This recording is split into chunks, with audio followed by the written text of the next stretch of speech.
সুবাহ, সুবাহ অর্থ সকাল, অথচ সেই সুবা মেয়েটি গতকালকে ঢাকার রাজধানী মোহাম্মদপুর এলাকা থেকে নিখোঁজ 11 বছরের কিশোরী আরাবি ইসলাম সুবাকে নিখোঁজের জন্য একটি ডায়েরি দায়ের করেছিল তার বাবা। অথচ তার বাবা জানতো না যে এই সুবা তার জীবনে অন্ধকার হয়ে আসবে।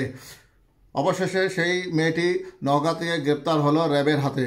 রাজধানীর মোহাম্মদপুর এলাকা থেকে নিখোঁজ 11 বছরের কিশোরী আরাবি ইসলাম সুবাকে নওগাঁ শহরের আরজি মধ্যপাড়া থেকে উদ্ধার করা হয়েছে। মঙ্গলবার 4 ফেব্রুয়ারি বিকেলে তাকে উদ্ধার করে র্যাব।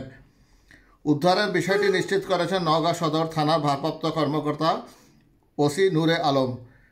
ওসি নূরে আলম বলেন, ওই কিশোরী এক তরুণের সঙ্গে পালিয়ে যান নওগাঁতে এবং ওই তরুণকে উদ্ধারের জন্য সকাল থেকে র্যাব ও পুলিশ কাজ করছিল।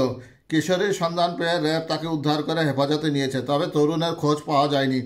এর আগে নওগাঁ কালীতলা সদর পুলিশ ফাঁড়িতে হেফাজতে নেওয়া হয় তরুণের বাবা মোস্তফাকে।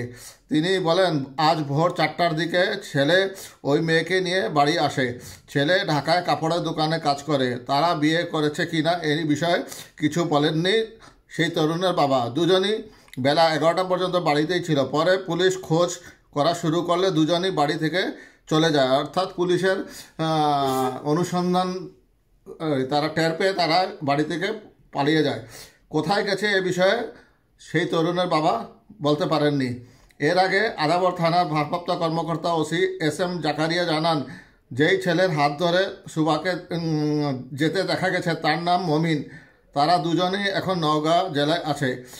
সুবার পরিবার সূত্রে জানা গেছে, ফুসফুসের ক্যান্সারে আক্রান্ত মায়ের চিকিৎসার জন্য 2 মাস আগে বরিশাল থেকে ঢাকায় এসেছিল সুবা। রোববার সন্ধ্যা 6টার দিকে ফুফাতো ভাইয়ের সঙ্গে বাসা থেকে বের হয় সুবা। তারা প্রথমে আদাবরের জাপান গার্ডেন এলাকার টোকিও স্কোয়ার মার্কেটে ঘোরাঘুরি করে। মার্কেট থেকে বের হয়ে রাস্তা পার হতে গিয়ে নিখোঁজ হয় সে।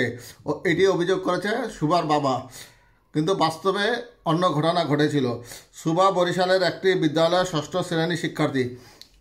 অবশেষে পুলিশ মার্কেটের সিসি ক্যামেরার ফুটেজে দেখতে পায় যে সুবা আদাবরের জাপান গার্ডেন এলাকার টোকিও স্কোয়ার মার্কেটে দুজনে, অর্থাৎ ওই সেই তরুণ আর সুবা দুজনে ঘোরাঘুরি করছে, একে অপরের হাত ধরাধরি করে। সেখানে সুবার ফুফাতো ভাই ছাড়া আরেকজনও ছিল। তার সঙ্গে সুবাকে হাত ধরে হাঁটতে দেখা গেছে।